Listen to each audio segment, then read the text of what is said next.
My great-grandmother, Rebecca Marshak, emigrated from Slutsk, Russia to America as a 16-year-old in January of 1924. This was the last year before immigration restrictions were imposed.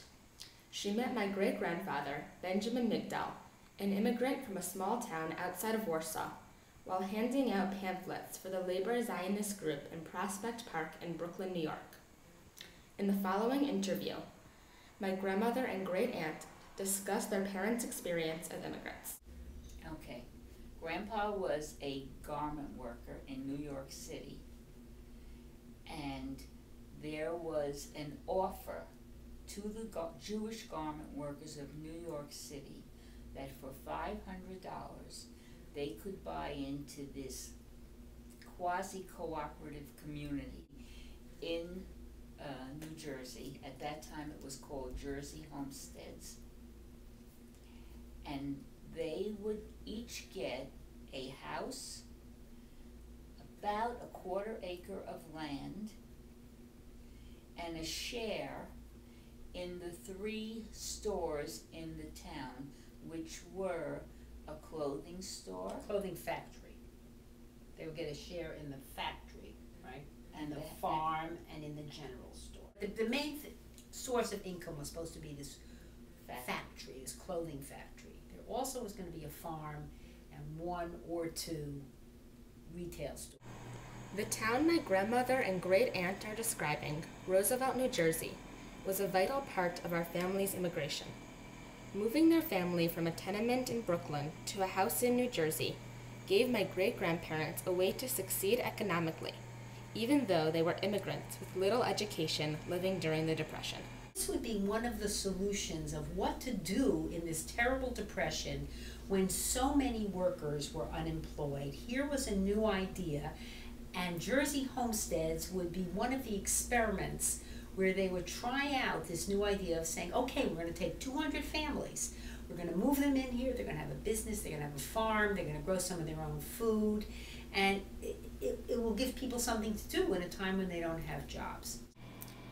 A town of immigrants, Roosevelt was most successful for the children, although it failed in other ways.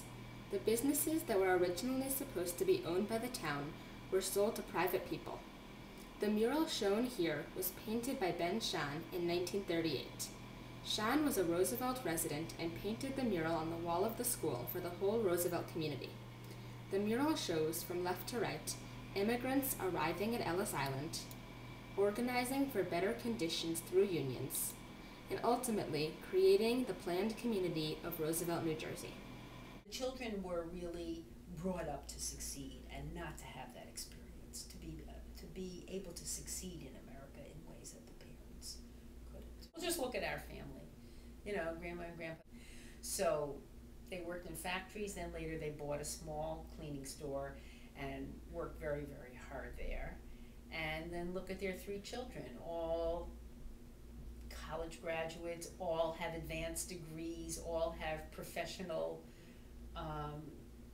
careers, and live much easier lives, and financially much easier lives, that is, economically much less hardship.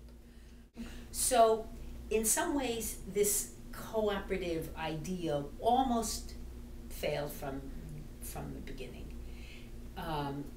But what happened was that the spirit of the community, this idea of these people, as your grandma said, who suddenly, they didn't seem like adventurous people, but had taken on this adventure to go live in the middle of nowhere and try to build this community and build a school and develop all the things that go around a community, did take hold. And so the social part of the community really lasted. I think one of the main reasons our family was able to succeed as an immigrant family was because of Roosevelt. My great-grandparents lived in Roosevelt for 16 years, and even though they lived in their next community for 40 years, they always considered Roosevelt their true home in their adult lives and the place that gave them their start in America. Roosevelt, New Jersey was important to them because the town gave them their own chance at the American dream. It showed them that even the two of them, poor immigrants who came to this country with absolutely nothing, could attain a better life for their children.